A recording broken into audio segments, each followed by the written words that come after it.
Have you ever felt like you're just not good enough for something big? Like there's this huge calling on your life, but a voice inside keeps whispering, "You can't do this. You're not qualified." If that sounds familiar, I want to talk about someone who probably felt the exact same way. Moses. When God first called Moses, he wasn't exactly a picture of confidence. He was hiding in the wilderness, a fugitive haunted by his past failures. He had a speech impediment, he was insecure, and he probably felt like the last person on earth God should choose. He gave God a whole list of excuses. Who am I? What if they don't believe me?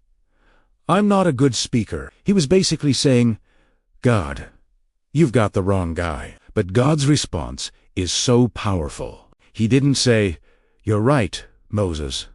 I'll find someone more confident." Instead, God addressed every single one of his insecurities, not by boosting Moses' ego, but by reminding him who was really in charge. When Moses worried about his speech, God said in Exodus 4:12, "Now go, I will help you speak, and will teach you what to say." This is the core of it all. God's power was never dependent on Moses' confidence. It was dependent on Moses' obedience. God didn't need Moses to be perfect.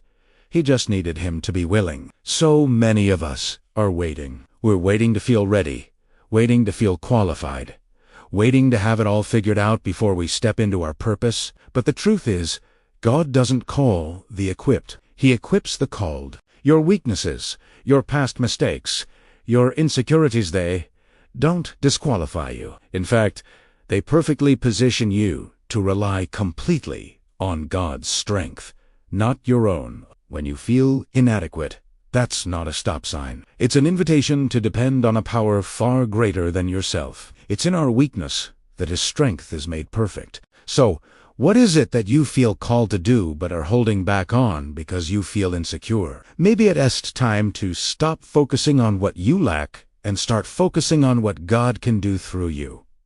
Let's just take a moment to pray. Lord, thank you for this reminder that you don't call the qualified, but you qualify the called. Help us to stop looking at our own inadequacies and start trusting in your infinite ability. Give us the courage to say yes to your call, even when we're scared, even when we feel weak. Let our obedience be the channel for your power.